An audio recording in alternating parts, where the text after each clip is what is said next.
Though most discernible news consumers probably gave up long ago, that old adage, where there's life, there's hope, might have inspired a few to watch MSNBC February 7th in the hope that, given one more chance, the chatterboxes at the network might engage in attempts at fair journalism, rather than, of course, continue their long history of collectivist propaganda.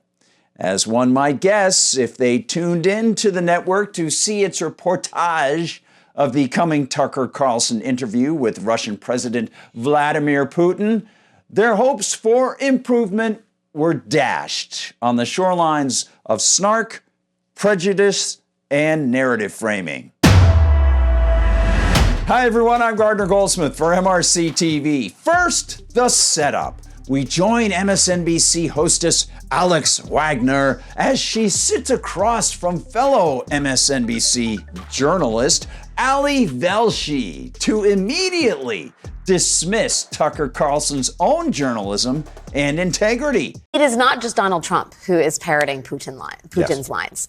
Tucker Carlson, who is, a band leader, if you will, for this faction of Republicans who are defeating these bills, was in Moscow interviewing Vladimir Putin. I asked Secretary Clinton about that journalistic endeavor. Which, apart from her claim that Tucker is a band leader for anything, and apart from her dismissing the idea that Carlson might have engaged in journalism when she hadn't even seen the interview, brings to mind a few key points at the outset.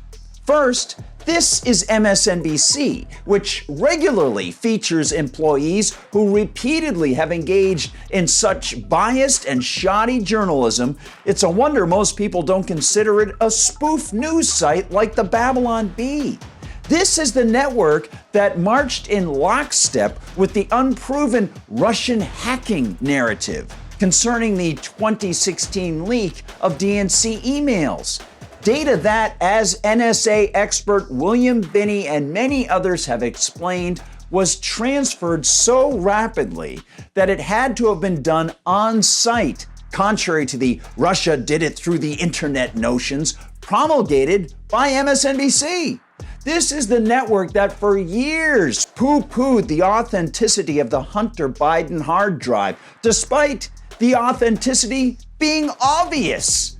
This is the network that trotted out so-called experts to bolster belief in what was the false Steele dossier, a dossier claiming Donald Trump had corrupt ties to Russian interests, a dossier that also was unjustly used as a pretext for the federal government to breach the Fourth Amendment and spy on then-candidate Donald Trump.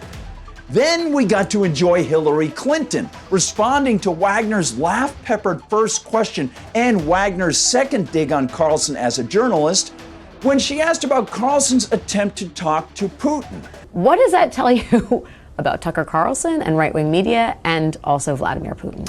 Well, it shows me what I think we've all known. He's what's called a useful idiot. That being a term from the Cold War days, a term coined by Vladimir Lenin to describe U.S. leftists who wanted to embrace Soviet Marxism and collectivism, i.e. leftists like Miss Clinton and her husband in their college years. Now, decades after the fall of the Soviet Empire, Hillary tries to flip the narrative. All those years when Lenin's term applied to her and Bill, well, they're now erased, and her culture, wisdom, and keen eye for truth allow her to apply the insult to a U.S. reporter who wants to interview the president of Russia. In short notice, Clinton also added, I would not be surprised if he emerges with a contract with a Russian outlet because he is a useful idiot. Folks with memories might recall contracts for the notorious Uranium One during Hillary's time as Obama administration Secretary of State. That would be the strangely timed 2013 sale of a Canadian nuclear material corporation to Russian interests that Hillary approved, which, yes, how strange, seemed to be correlated to a gigantic Russian donation to the Clinton Foundation.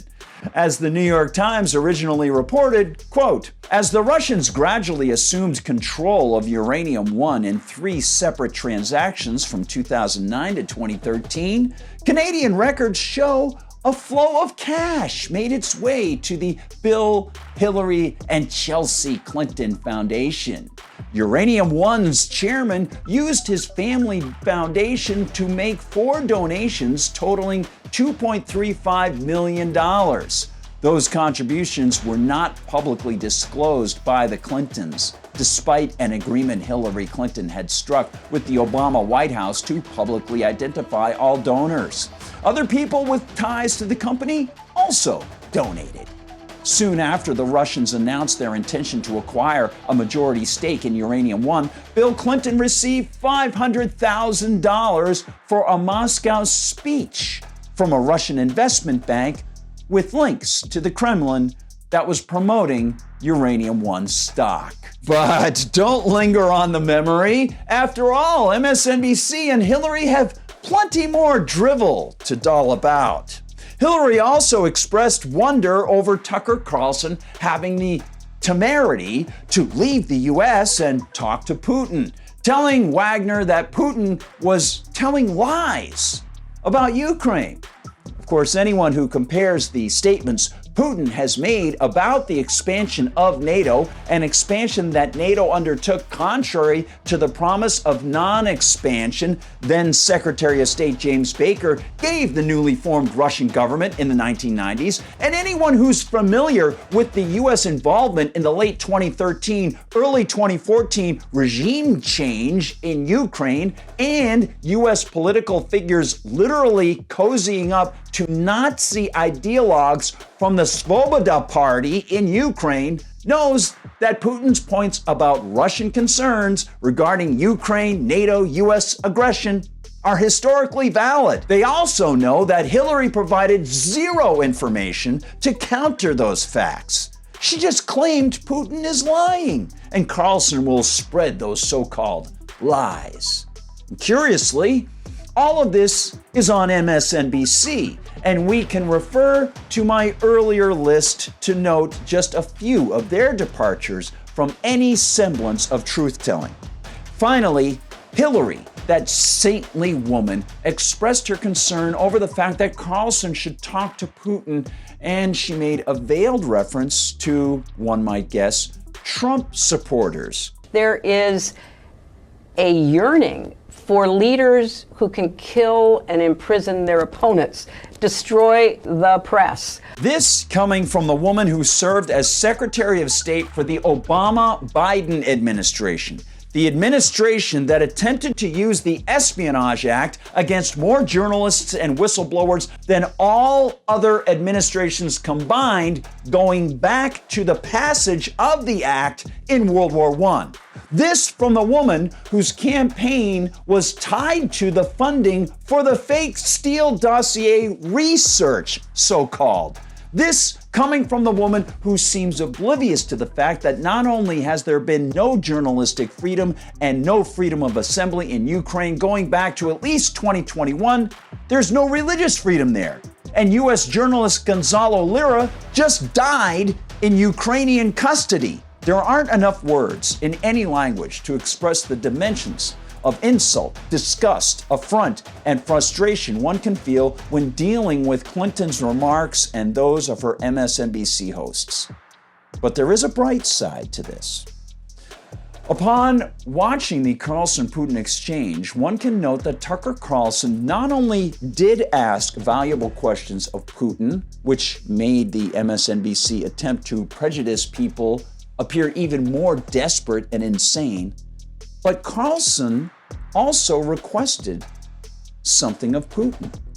His request of Putin that Putin release U.S. journalist Evan Gershkovich from custody is a positive that might actually lead to the man's freedom.